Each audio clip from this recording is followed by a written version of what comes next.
A short story of creation, as told by a wondrous man's earthly evolutionary travel into a world of wonderland, by René Nadeau. We find ourselves in an era where no one has much time to read books, so I've made this a short but powerful, often with great tribulation, account of my life's educational journey. I hope my story will successfully demonstrate how I, as well as the reader, from shortly after our arrival on Earth, have been deceived. If you may be looking to determine just how the wool was pulled over all of our eyes, as goes the cliché, be careful what you look for, as you just may find it. This could possibly be the most important story you will ever read at any point in your lifetime. In a world we've been so conditioned to trust and accept, without exception, most, if not all, might believe that this could ever happen to anyone, let alone that it may have unknowingly happened to them. If you decide to begin this ride, I would please ask that you take it all the way to the end. Mind-opening information is inside that your life depends upon, and it's not anything you'd expect. Okay, let's begin this ride into that beautiful sunset on the horizon. Chapter 1. Dreaming in Wonderland. I was tucked into my bed on this warm June night, very relaxed, AC on high, with my feet, as most always, resting on a hot water bottle. Anyone who hasn't tried this is truly missing out.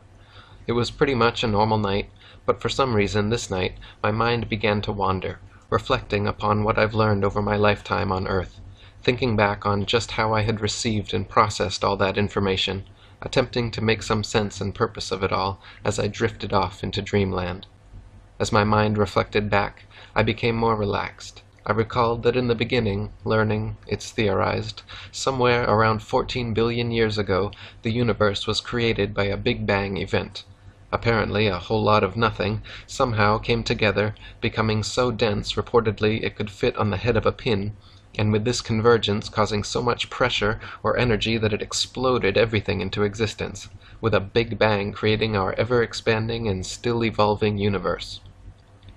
There's a TV sitcom called The Big Bang Theory, where I've witnessed a whole lot of nothing coming together, creating this TV program. School educated me that we live on planet Earth, the third planet from the Sun, with Earth's age estimated at 4 billion years old. There's also a TV program sitcom, Third Rock, named for our planet. And that our planet is still forming with its 7 continents continuously shifting on tectonic plates, floating on beds of molten rock, with Earth's core believed to be a huge round ball of molten nickel, with oceans created by giant comets impacting the Earth over billions of years, delivering trillions of gallons of water and filling the seas. From as early as I can recall, I took great interest in all history, especially yearning for answers of just how we all came into being. School educated me that dinosaurs reportedly roamed our planet Earth long ago and were believed to have become extinct about 60 million years ago through some kind of cataclysmic catastrophe, possibly a large asteroid colliding with Earth somewhere near the Gulf of Mexico, drastically changing Earth's environment. The resulting climate change then made way for humans to evolve from small warm-blooded mammals or rodents. That brought about our closest ancestors, estimated to have appeared about 6 million years ago, proceeding to evolve into modern humans 200,000 years ago. I recall in science class learning about Charles Darwin, who wrote a book, at that time a very controversial book, in the 1850s, called Origin of Species, where his studies of nature led him to conclude all life had evolved by way of natural selection, adapting and evolving in order to survive in their ever-changing environments, or else become extinct. Through his theory of evolution, Darwin theorized that humans had evolved possibly from one-celled organisms all the way up the evolutionary ladder, taking millions of years, with primates being our most recent ancestors, slowly evolving, and even still evolving, into who we are today. This evolution theory, combined with the Big Bang theory, was instrumental in my now being led to believe man evolved from primates, with the universe created by some kind of random Big Bang event, creating everything. I was raised Catholic, attending church services with my parents each and every Sunday. I would often make extra efforts to pay attention, but never recall anything making any real sense. Also, in not finding any credibility in the Adam and Eve creation story, I was left in search of answers. In the absence of any better explanation, as time passed, all this information assisted me in forming my understanding of the creation of life, leading me to my core beliefs as a devout atheist. to the point that if anyone even suggested there's a creator or a god, they were believing in fairy tales. In my early youth, I recall always craving to be informed of world events. With very few black and white TV channels broadcasting, our family religiously watched the 6 o'clock network news programs. Newspapers and my favorite magazine, National Geographic, were always at my fingertips. The space race was constantly in the news. I recall oftentimes our news networks would report that we couldn't trust Russia's state-controlled news media, highlighting that USA news reporting was unlike foreign news outlets, being our news media was free, honest, and truthful. We learned to have faith and trust in our free press, always reporting truth, even if and when US test rockets exploded on their launch pads. I have a memory of being in first grade as the teacher wheeled in a huge black and white TV. Having a TV in school was a big deal, not something I'd ever seen in school before. I still recall my teacher explaining to another teacher just how important it was for our class to witness our first astronaut, John Glenn's historic Cape Canaveral live liftoff, intent on orbiting Earth for the very first time. I recall being 8 years old in 1962 watching JFK announce our national goal of landing a man on the moon by the end of the decade. My dad and I would often speculate on just how NASA could accomplish this monumental moon landing feat. By constantly following national nightly news TV programs, we learned ever more details of the plan, including the most important and dangerous NASA outer space capsule dockings. I recall as a child often looking up in awe at the night sky, wondering what was out there, thinking, we can't be alone, there just has to be life on other planets, and wondering what I couldn't see of this vast and ever-expanding universe above me. On to Chapter 2, More Learning. Chapter 2, Living the Dream, More Schooling with Men Walking on the Moon. Looking back, some of our first lessons learned were our ABCs and basic math. Also, in every classroom, there was a globe where we learned geography and the location of continents, that our Earth orbits the Sun while tilted, spinning on its axis, allowing for night, day, and our 4 seasons. Like most students, we were seated in rows facing the teacher, instructed not to talk with our neighbor and to obey all of the rules, then to listen very carefully and hopefully impress our teacher boss seated at the front of the classroom by demonstrating just how smart we were. Sometimes we even earned stickers or gold stars on quizzes and tests, reinforcing our sense of accomplishment. Now, educated and ready for more learning, we were promoted to the next grades. I recall one of my first history lessons.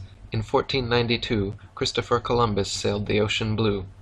With all educated people of that era knowing they lived on a sphere, it was Christopher Columbus's arduous task, prior to leaving on his New World quest, to convince all of his ignorant crew that it was impossible to fall off Earth's edge, because the Earth was indeed round.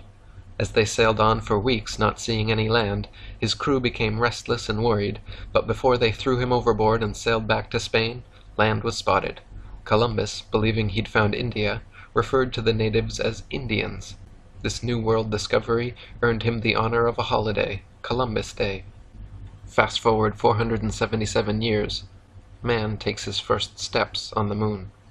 The way I recall it, at age 15, presumably the most watched TV program of that era, nearly everyone alive viewed black and white video beamed back live from 287,000 miles. I recall exactly where I was sitting with my dad in utter amazement.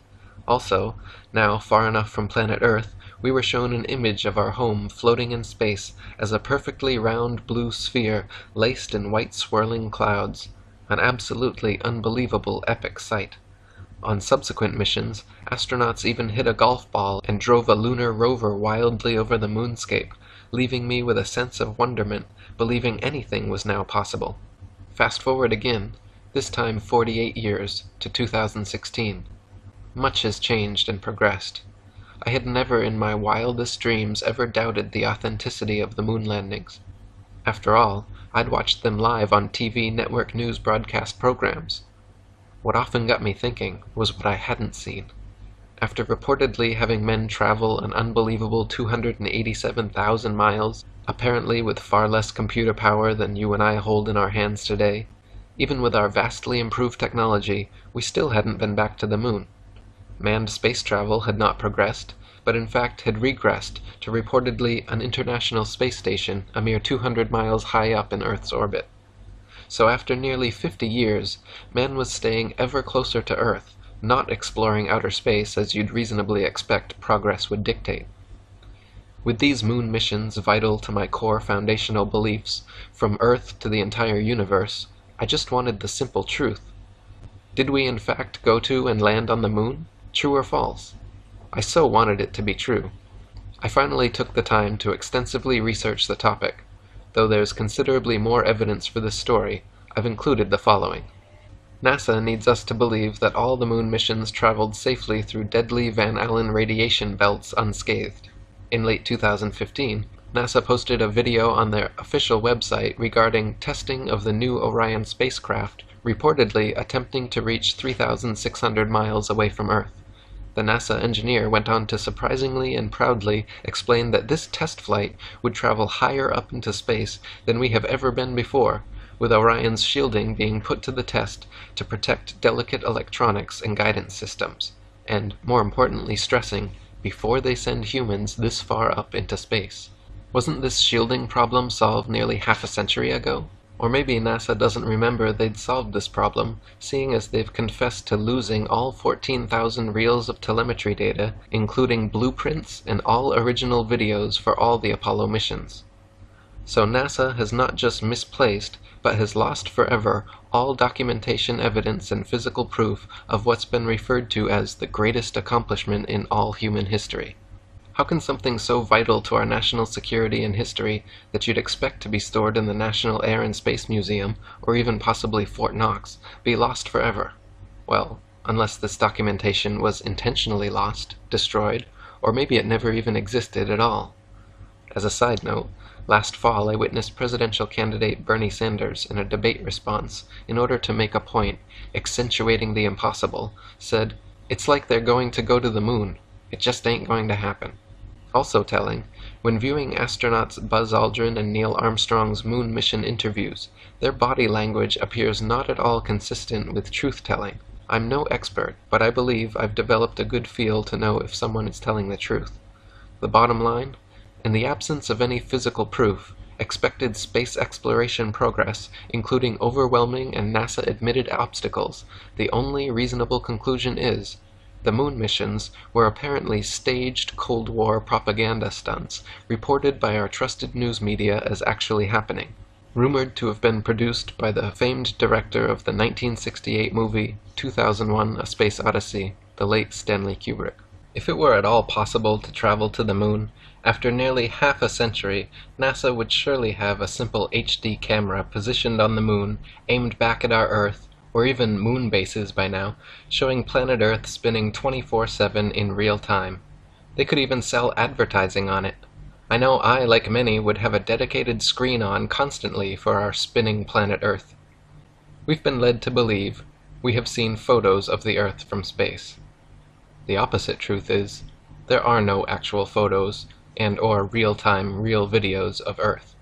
Each year, NASA publishes new Earth CGI special effect images, remarkably with the continents drastically changing size and location from year to year.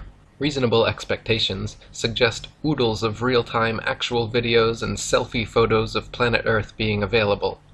Again, it's so often what we don't see that's so important to begin finding the truth. If you take the time to look, there's so much more evidence indicating our moon missions were no more than a Hollywood science fiction production. What I found shook the very ground I stand on, and this unprecedented deception is just the tip of the iceberg of revelations to follow. On to the next, extremely cold, Chapter 3. Chapter 3. From the Moon to Antarctica and Beyond. So, now feeling disillusioned and betrayed in discovering our moon missions were all staged but shown live on TV network news programs as actually happening, I began to wonder what else might need to be looked at more closely. Knowing very little about Antarctica, I decided to research it. We've been led to believe Antarctica is a massive frozen continent covered in ice, located at the very bottom of our planet Earth, of no real interest except for a few scientific outposts. The opposite truth is the apparent reason we don't hear much about Antarctica is because of its very great interest and cordoned off similar to Area 51. My research turned up that highly respected explorer Admiral Richard E. Byrd visited Antarctica several times. His last two expeditions were codenamed Operation High Jump in 1946 and Operation Deep Freeze in 1955 and 56, the details of which remain classified. Upon his return in 1956, he happened to do a live television interview, presumably under national security restrictions, and briefly went on to say Antarctica was the last great bastion of untouched natural resources, such as coal, oil, and other valuable elements. He indicated they had discovered a 10,000-foot-high mountain range as well as unexplored land beyond the South Pole, not covered by ice, the size of North America. These discoveries were quite astonishing. Admiral Byrd died at his Beacon Hill, Massachusetts home of a reported heart ailment in 1957, somewhat mysteriously. Antarctic exploration reports. There are none. No further publicized Antarctic expeditions. Antarctica became restricted to only those with national security clearances. Next, the United Nations Antarctica Treaty, signed June 1961, that won't even come up for discussion until 2040, a treaty no country has ever broken or fought over, making Antarctica off-limits to everyone and patrolled by the UN International Military, keeping out all unauthorized personnel. After schools and media this time became nearly completely silent about Antarctica, including the reported discovery of new land on Earth, I began to wonder more about what they may not be telling us, leading me to begin questioning and researching other information learned in school. What I found shocked me. We have been led to believe the Earth is a perfectly round blue sphere with water sticking to it, spinning at 1,000 miles per hour in orbit around the Sun, traveling 67,000 miles per hour, with our entire solar system traveling at 500,000 miles per hour around the galaxy, and the entire galaxy hurtling through space, resulting from the ever-expanding Big Bang-created universe. The opposite truth is, better make sure you're sitting down. Shockingly, the Earth is flat and stationary, potentially covered by a solid dome firmament, as described in the Bible. Our flat Earth appears to be surrounded by an ice wall, estimated at 200 feet plus in height, encircling the entire flat Earth plane. I know, that may bring about the question, why hasn't someone just gone over the 200-foot ice wall to take a photo of the dome? Well, because the international military will stop you, thanks to the 1961 UN Antarctic Treaty's no-fly and no-sail zones firmly in place to protect this earthly secret. So before you say what you may be thinking, I know Earth can't be flat. I trust I live on a blue spinning sphere. It has to be true. Why would they lie or hide this? Which is exactly how they've programmed you to react. Stop. Please step back and critically think for a moment. The question isn't, why would they lie? The question is, why would they tell us the truth? If land and knowledge are wealth and power, why would the elites and governments share it with the peon slave masses who they openly state they want to depopulate? One of the hardest, if not the hardest, psychological undertakings anyone will ever attempt in their lifetime is to have an open enough mind to consider new information contrary to their unquestionable beliefs. Then, to become self-aware enough to recognize the need for and the importance of questioning their foundational understandings of the Earth. Why? Because this foundational lie is locked into our psyches at the onset of our instinctual childhood thirst for information.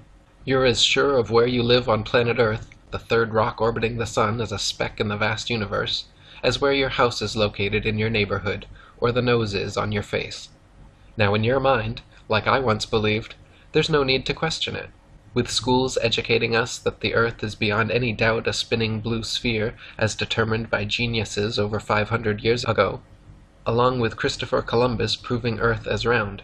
Yes, Earth is thought to be round, but round like a dinner plate, with a 200-foot-high ice wall holding in the oceans. In essence, we have all unknowingly been made members of a worldwide fundamentalist cult religion, our minds controlled since near birth by the high priests within NASA and media. We are educated into believing this is an unquestionably true fact, more than just about any other fact of life, that our Earth is absolutely, positively a spinning round globe, and, trained also to know that anyone questioning this unquestionable truth is a total fool for dismissing the obvious. We've been led to believe when someone breaks with the program, they're often referred to as a conspiracy theorist, a code word for those under mind control, triggering the discrediting of anything and everything the person, now a nut job in your mind, may question, suggest, and or uncover that goes against the official programming and story provided by the system. The opposite truth is, we have all been lied to. Please, just for a moment, attempt to put aside all of what you believe you know about Earth. Just for starters, ask yourself these two questions. What proof do I really have that I live on a ball-shaped spinning planet Earth? According to NASA, Earth is spinning at 1,000 miles per hour while traveling 67,000 miles per hour, the speed of a bullet, in orbit around the Sun, and hurling through space at 500,000 miles per hour, all from the Big Bang. Rely upon your senses. NASA tells us we are spinning, but our experience is we feel no movement at all. Do you know when you're spinning or moving? 2. Again, why isn't there a simple HD camera positioned on the moon showing a selfie of planet Earth spinning in real time for all to see after nearly 50 years? Ask your congressman to answer, as God is his or her witness, if we truly went to the moon. See if you get that deer in the headlights look. And why in 2016 there's no HD camera on the moon aimed back at planet Earth. We reportedly have a rover on Mars with a camera sending pictures back to Earth daily of the Mars landscape, when even NASA admits they can't go safely higher than 400 miles into space. I guess we landed on the moon and have this rover on Mars by magic. Also, Earth is reportedly covered by 70% water, always finding its lowest point. There's a reason why the ocean is called sea level and not sea curvature. Imagine yourself on a cruise ship, sailing up and down huge hills of water in the middle of the ocean. Imagine a hump of water, hundreds of miles high, between Hawaii and LA. Imagine people in Australia standing upside down in the rain. Imagine rivers flowing uphill.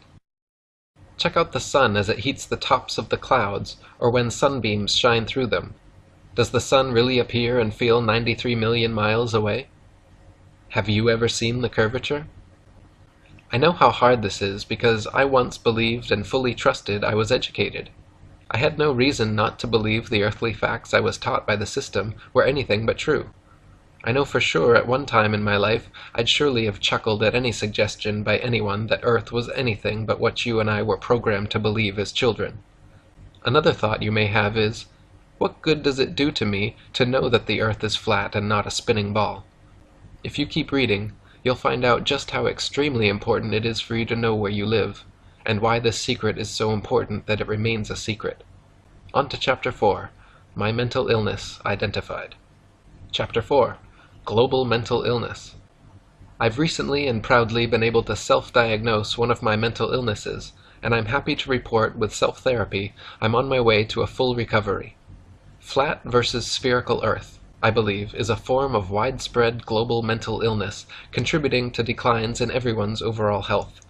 As an ordinary, critical-thinking human being, I have come to the conclusion that this mental illness should be identified as Round Earth Taut Anal Retention Disorder Syndrome, or simply retards, as determined by evidence that retarded my own eyes, preventing me from seeing the plain truth on the horizon, victimized by indoctrination experiences that all student inmates have been subjected to.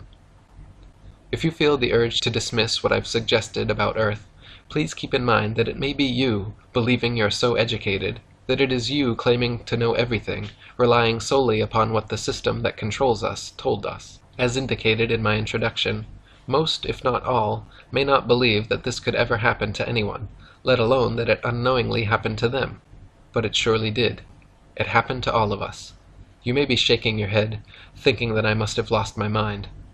The opposite truth is, I've recently recovered my mind, after unknowingly suffering for decades from full-blown retards, after putting trust back into my own senses and remaining critical thinking skills. Symptoms of full-blown retards may include dumbed-down, indoctrinated consumer debt slave, brainwashed, defending the very system of lies embedded in their minds since near birth that enslaves them, programmed to blindly trust all facts reported from a presumed trusted source as unquestionable truth, conditioned to ignore new information suggested by anyone that goes against their programming, even to go so far as ridiculing and ostracizing them. So comfortable and trusting of the system, they are unable to see any reason to seek out the truth about Earth. The bottom line? The retards in recovery is recovering from believing in fairy tales, much akin to a child in denial after finding out their parents were lying about Santa Claus. These early and formative years are crucial stages in understanding just how the world works.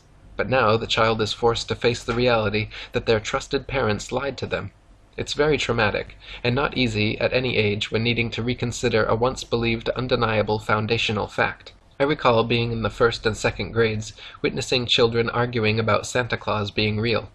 The children who knew the truth would most always fail to convince others how they were being lied to. The children remaining unconvinced, dependent upon their parents for truth, with unwavering parental trust, would defend their parents and would no way believe those explaining to them their discovery that Santa was fake. Most children, I suspect, when first realizing the truth, were resistant to accepting that they were being lied to by their trusted parents, thinking, why would they lie? You may even recall similar childhood experiences in regards to Santa deceptions. Sadly, the vast majority continuing to suffer from full-blown retards are programmed so completely that they will refuse to even consider attempting to prove to themselves that Earth is truly a round spinning ball, remaining in disbelief as to why schools and media would ever lie to everyone about Earth. Well, for some of the same reasons your parents did regarding Santa, as a means of behavioral mind control, including other irrational motives, with a lie being a lie, no matter what the motive or how good-intentioned. It's not your fault, as we've all been subjected to many widespread successful psyops in history. On to Chapter 5. Schools Double Down. Chapter 5. Schools double down on destruction of the nuclear family. Education is not education, but indoctrination that has been so artfully administered from near birth to nearly everyone.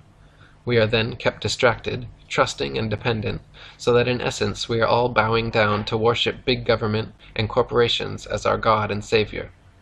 Our free public education school system creates an illusion of caring about your children's health and well-being, but in essence continues working towards dismantling the family dynamic. But why, you may ask? That seems crazy. Brief recap.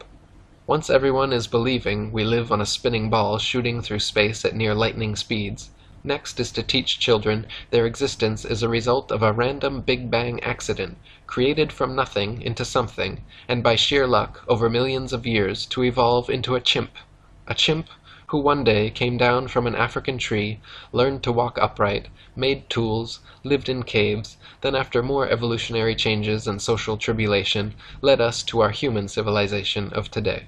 You have been led to believe you are nothing special. After all, your ancestors are mere chimps, owing your very existence to an all-knowing system who medicates, vaccinates, and educates you about living on a spinning ball. The opposite truth is, Earth is of intelligent design, with each and every human an incredibly valuable creation living on a flat Earth plane. Human beings are absorbers of information that becomes a part of us. There's an ancient spiritual truth called samsara, where it's believed that everything you hear, think, say, or do is also stored in your heart, becoming part of your internal makeup.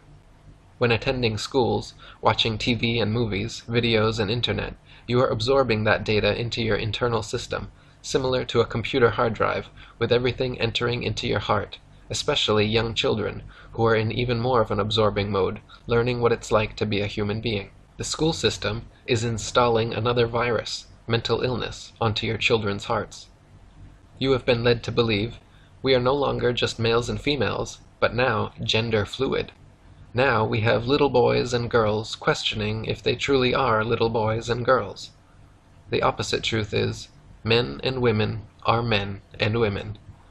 You just don't wake up one day looking to explore the opposite gender's sexuality, and now numerous gender identities, to then all grow up to have healthy heterosexual relationships and stable families. Also, using celebrities, you have been led to believe that nearly everyone in Hollywood is implied to be either gay or gender fluid, etc., encouraging exploration of individual sexuality, that in order to be a fully functioning human being, you need to explore your feminine side if you're a man, or your masculine side if you're a woman, sending the message that everyone's no longer just a stable heterosexual person, but that we are actually here by luck, living on a spinning globe without boundaries, discipline, duty, or order. The opposite truth is, this socially engineered mental illness is being perpetrated upon your children with the intent of ushering in more chaos to male and female relations and future family formation. By the system teaching, women can be men, and men can be women, with everything equal. Women are duped into not wanting to be bothered with being mothers anymore, and to act more like men. Feminism is not a grassroots movement, but started by the powers that be, the system, in order to brainwash, not to help, but to eliminate women, leading women to believe they were oppressed, when in fact the opposite is true, and they were the most privileged class in all of recorded history. Not having to work outside the home, they were able to partake in the most rewarding job of all, raising their children in the safety of suburbs with their husbands having full job security. Now stay-at-home moms raising children are nearly extinct, with others often shaming them into getting jobs. Tricked by the system into believing they were oppressed, these women must now work even harder for a system screwing them out of the natural order of family and life's renewal, in its place working heartless, empty, corporate wage-slave jobs, burdened with student loan debt, and often raising a child, no longer needing a male role model with the assistance of the system, often finding themselves alone or with cats in place of children and family, believing this was all their own idea. They have no clue what hit them, but will defend the very system that now enslaves them, as their fertility expires, often ending up lonely, highly educated, brainwashed, highly medicated, highly in debt, depressed, expiring cat owners, with litter boxes to clean, duped again that they can do anything, only to find themselves having to do everything, ending up with nothing but cats rubbing against them and dogs humping their legs, sagging, fading tattoos, and a lifetime of rainbows of unnatural hair dye, the likes of scary circus clowns, of blue, green, red, and orange, unattractive to men, and more dates with Ben and Jerry, including Dr. Feelgood, in order to distract them from the reality of failure. With all these created movements of fat acceptance, debt acceptance, STD acceptance, abortion acceptance, birth control acceptance, age acceptance, poor health acceptance, diabetes acceptance, etc., it all boils down to death acceptance. Women are being liberated right out of existence, with the system knowing the way to control anyone's mind is to lead them to believe they're free and liberated when they're not, and thereby reducing the population. Sadly, women are no longer in control of their minds and failing to see the obvious on the horizon. Men are being conditioned that masculinity is no longer a desirable trait, with everyone equal, and encouraged to act more like women, trending towards being conditioned to live more of a metrosexual lifestyle, even taught by the system and media that they can grow up to be women. In its wake, such men are becoming less and less attractive to women. Women acting like women are increasingly ever more difficult to meet, instead acting more like drag queens, causing increased rejection from men's attempts to meet them. This, along with most of the good-paying manufacturing jobs gone forever that gave men agency, has caused men's instinctual drive to provide and protect to greatly diminish, and for them to no longer have resources and/or status to attract a woman. The men that do have resources are in ever greater numbers unwilling to enter into marriage contracts or even relationships with women, as that leaves them vulnerable to financial and emotional destruction.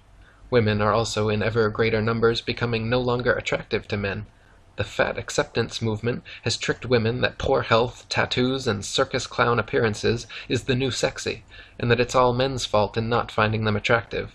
It has been insanely vocalized in media that men should love every inch of an obese woman's unhealthy body. This would be like having a male bum sitting on a street corner holding a sign up attempting to attract women saying, "You should love me for every penny I have." Marriage has been made unsafe ground and a recipe for total financial and emotional destruction. No-fault divorce laws have given preference to women in a life's contract, including family courts are most always in favor of women, while enriching lawyers and judges, where on a whim a woman can toss a man out of his own house, have his children taken away, and then be forced to pay child support. Men are conditioned that relationships with women are now to be avoided, with movements encouraging them to just go their own way, the ones that do choose to swim with the sharks, practicing catch and release. Many men now never leave home, watching internet porn and playing video games in their parents' basements. Family life is put on hold or never happens, leading to failure to be able to pair bond with women to produce the next generation. This leads to death and failure as a result of both men and women being unable to see the obvious on the horizon. The system is hell-bent on destroying the nuclear family. Increasingly exerting ever more control over a population they intend to greatly reduce by controlling their minds, dividing and conquering us in ways we never saw coming, and we still don't see happening. The U.S. population continues steadily falling below replacement levels, with fertility rates at all-time lows, and single mothers giving birth to 40% of all babies born. Do you hear the system ringing any alarm bells to promote increased birth rates and marriages? No, but you may hear champagne bottles popping in the elite circles, celebrating success of peons unknowingly educated, brainwashed, right out of existence. Check the falling fertility rates for yourselves. Better yet, look around you. How many of your children, versions of you, do you see? Any? The intended result? Make men and women less and less attracted to each other. Accelerate the total destruction of two-parent nuclear families' godlike ability to create and nurture new life and healthy family values by example. Socially engineer away a mother's job of teaching children how to love and a father's job of teaching them how to become adults. It is being dismantled in front of our eyes by a system molding children's thoughts and beliefs with insanely confusing messages and foundational lies. On to Chapter 6. Schools making us ill. Chapter 6. Schools promote a lifetime of debt, making us ill, and more. Schools are often criticized for their inadequacies, but on the contrary, schools have achieved remarkable success.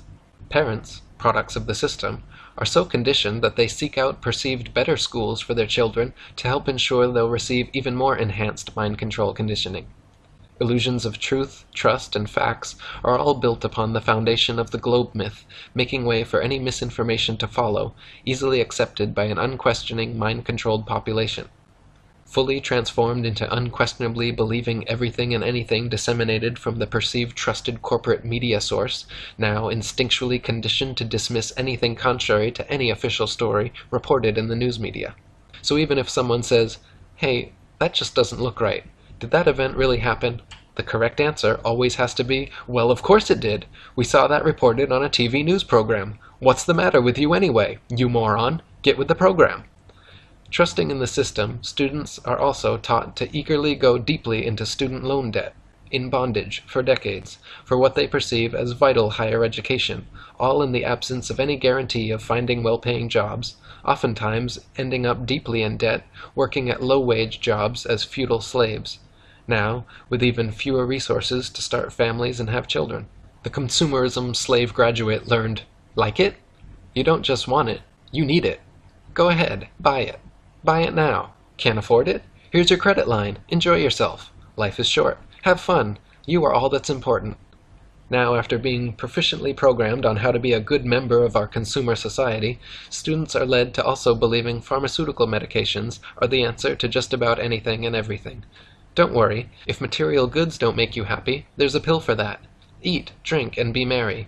We have a number of pills for that, and some insulin as well.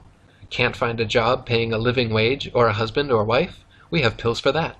Can't get it up? Man, do we have pills for that. Again, don't worry. You no longer need or want the responsibility and burden of having and raising a family. Explore your sexuality. Today a man, tomorrow a woman, next day maybe both. Gender is just a social construct. Choose the public restroom that fits your mindset for today. You only live once. Live for your enjoyment. Take selfies all day. It's all about you. We'll take care of you when you get sick and old. No need for an extended family or any family at all. The system's here just for you. The message? Promoting gluttonous, narcissistic, irrational consumerism, debt, and confused sexuality. Led to believe, to be happy is to be distracted, medicated, and surrounded with material goods, to neither care nor realize you've been rendered a mindless slave. The opposite truth is, now rendered too distracted to even think about the absolute most important, challenging, and fulfilling part of life, creating and nurturing new life back to the earth, your success, your legacy. Result? Any children that happen to be born are destined to become even more controlled by the system. The population continues falling, unknowingly placed under a spell of free public education and media, no longer in control of their own minds, Unable to see the obvious, they've eliminated you forever by controlling your mind and the minds of your children. They've made it all about you, and it all ends with you. Chapter 6.1 Our Economy Today as We Age. Since we manufacture very little here in the USA anymore, something needs to drive our economy. It might as well be health care for ailments resulting from consuming poor and/or GMO diets and who knows what else. Under the illusion of health, doctors trained by the system are now looked upon as gods or high priests of the system, there to provide you a longer life as they proceed to prescribe poison pharmaceuticals and vaccinations that may affect you who knows how badly, from liver damage, memory loss, to cancer with endless possible side effects, etc. Meanwhile, the food industry, encouraging mass consumption resulting in obesity and being hooked on food that destroys your body's ability to make insulin only to end up with diabetes, knowing the inevitable pharmaceutical gods, mouths are watering, set up to care for all those brainwashed consumers who won't be able to live without them. Similar to a corner drug dealer of the past, there to sell you what you can now no longer live without. The system, again just for you, is searching for cancer cures, not for prevention, and knowing in advance there will be an ever-increasing demand, keeps cancer treatment centers popping up everywhere to meet the upcoming known demands. Only a society given all the opportunities and encouragement to make itself ill in every way needs a massive healthcare system. Again, the system caring about you is an illusion. We are being lied to on a scale that's off the charts. The bottom line is, for their bottom line, and also to put you through the agony of barbaric treatment with high-priced powerful chemicals for as long as possible before you die. They've even made giving birth unnatural, oftentimes becoming an ever more risky and profitable and ghoulish prospect, with C-sections ordered by your trusted doctor becoming ever more common. For those who do live a long life, the end of life oftentimes finds a way to again be unnatural, sedated with pharmaceuticals, starved, and dehydrated to your last struggling death breath. The message, again, don't have children because this is a horrible, painful, meaningless, consumer-driven, debt-burdened life from beginning to end, and just not worth it. On to Chapter 7, 7th inning stretch, and so much more. Okay. I know there's been oodles of earth-shattering information put forward. Please stand up and stretch. Take a deep breath, because what I'm about to share with you may even be more shocking than learning of our flat Earth. Chapter 8.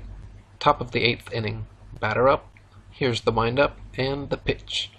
I once saw this on a bumper sticker long ago. The brainwashed never wonder. And I didn't exactly know or realize what it meant back then. Believe it or not, and like it or not, as you now know, it has become apparent to me we're all confined here in a totally enclosed biospheric system planetarium, Earth of unknown size and shape, created by intelligent design. Kind of like, why would schools teach a curriculum of theory of evolution versus creationism? Why not both? Because creationism is not part of the programming, contradicting students' indoctrination of a spinning ball Earth rocketing through space and time. With them, monkeys' uncles, as passengers, now assigned a set destination, with no children of their own ride with them, being when the ride you believe you're spinning on while taking selfies is over, you exit the ride by stepping off, gone from Earth. Next stop, hell.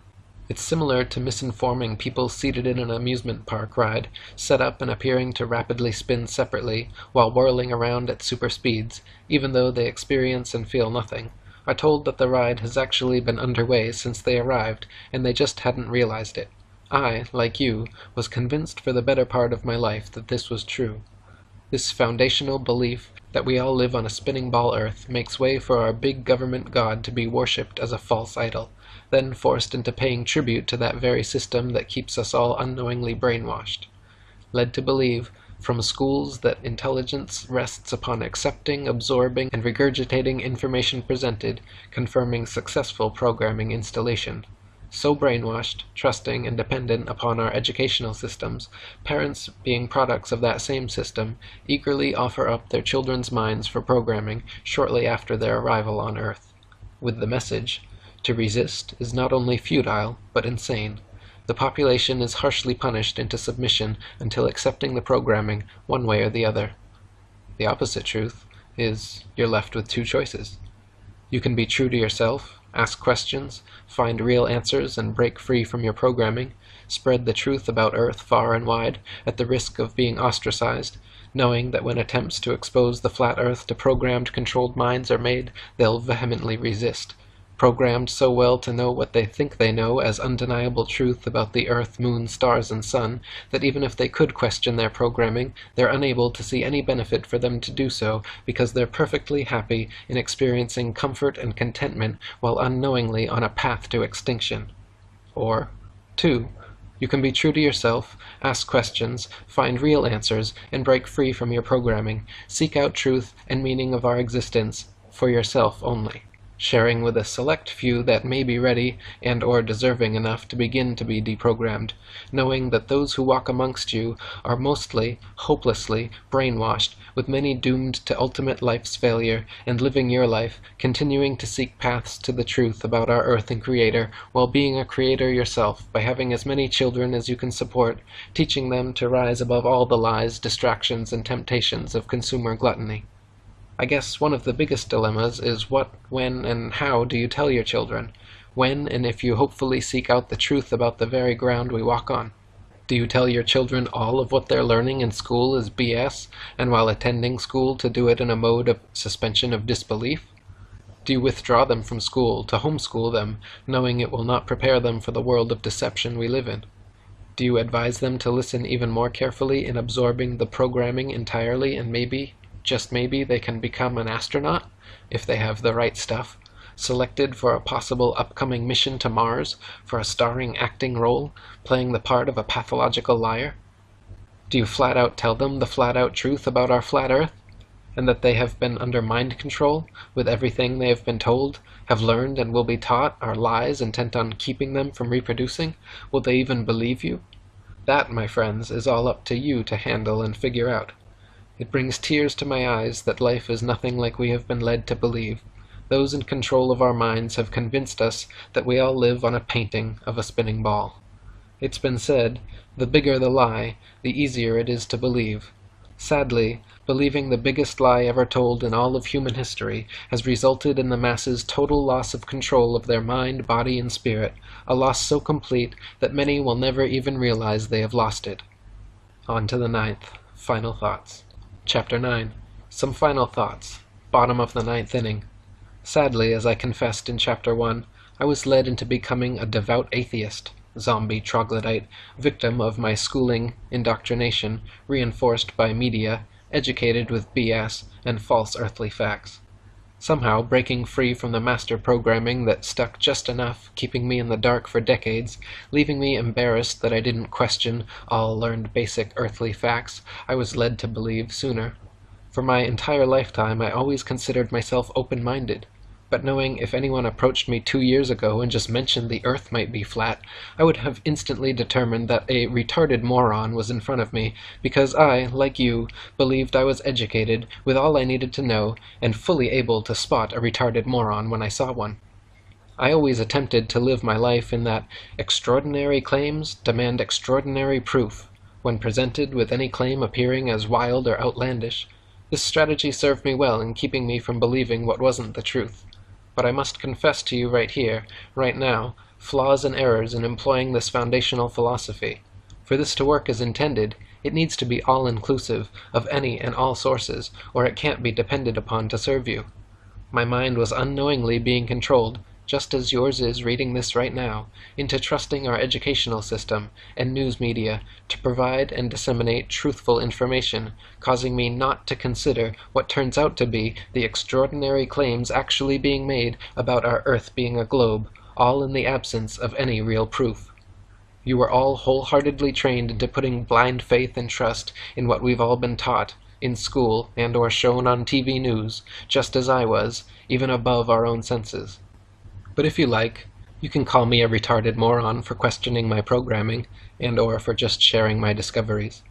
The opposite truth is, it's you that unknowingly suffer from full-blown retards, that childhood-induced mental illness known as round-earth-taught anal retention disorder syndrome, with school systems and media apparently doing even a better job on you than they did on me, trusting, as I did, that the system provided all the true facts needed to be known. As indicated in Chapter 2, my journey began with just needing the truth regarding our moon missions, again reported as being the greatest achievement of all humankind, and finding them to be fabricated. Then I discovered the secrecy surrounding Antarctica, and lastly, evidence exceedingly well explained by Eric Dubay's YouTube videos demonstrating proof positive the utter impossibility that we're living on a perfectly round spinning blue marble hurtling through space.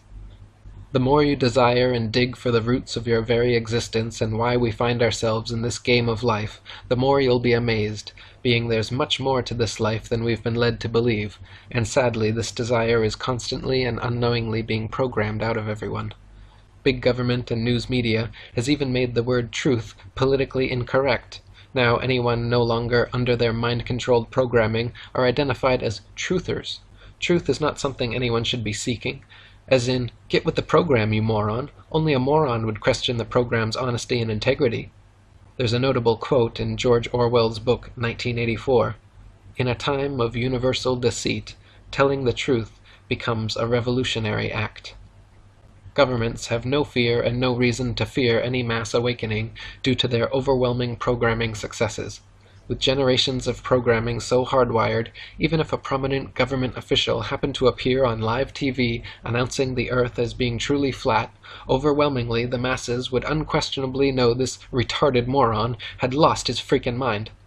I've written my story for those with gut feelings that something's wrong, but are unable to put their finger on it, hopefully now intrigued enough to investigate it for themselves. I would hope you'd agree that the only one anyone can truly rely upon and trust is yourself. There's a saying often heard when people are talking with one another, I suspect to ensure that they aren't being led to believe and or left feeling gullible having believed something made up. It's, are you serious? Now that I've shared with you what I've discovered, are you seriously not going to stop and think about it all for a moment? When you are told you are something you're not, and you believe it, you are living somewhere you aren't, and you believe it. You are flying, spinning, when you aren't, and you believe it. You can be told anything after, and you will not disbelieve it, resulting in now believing you are a monkey's uncle, living on a spinning ball, rocketing through endless space. Sounds crazy, but that's what we've all been led to believe. Those who are educating you with foundational lies have motives for doing so. They are treating you similar to a farmer caring for his livestock, feeding them what he chooses, keeping them content, comfortable, and distracted until they live out their usefulness. Charles Darwin got one thing right. Through his observations, he concluded survival of the fittest as being the key to life, with only the smartest, most healthy, and especially those with the ability to adapt, giving birth to and nurturing the next generation, or else experience the cruel reality of unceremonious extinction, wiped from the face of the earth. Human survival of the fittest will be only for those who can adapt by discovering the foundational lies we have insultingly been led to believe. First by realizing they are being lied to, then the hows and whys, then adapting and taking steps to begin recovery in coming to realize that we are of intelligent design with true success measured by the unity of a strong family with as many children as you can care for. Wait a second. I think I just woke up. Nope, maybe not. Am I dream writing? Still dreaming? Did I just say the Earth is flat? Or is it round? It just has to be. Did we land on the moon? Is Antarctica a continent? Maybe. So tired. Groggy. Just my head is spinning, but I'm not. Getting comfortable again on my side. Feet back on my hot water bottle.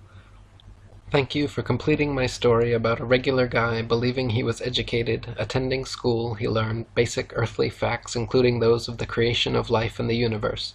Upon graduating, he experienced a great sense of accomplishment, believing he, along with everyone else, was also now educated.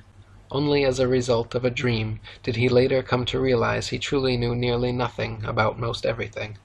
He had trusted that our news media would keep everyone honestly informed with real news and other important information, but as time passed, found the opposite had taken place, with countless presumed actual news reports being staged government propaganda, later to end up in history textbooks as actually happening.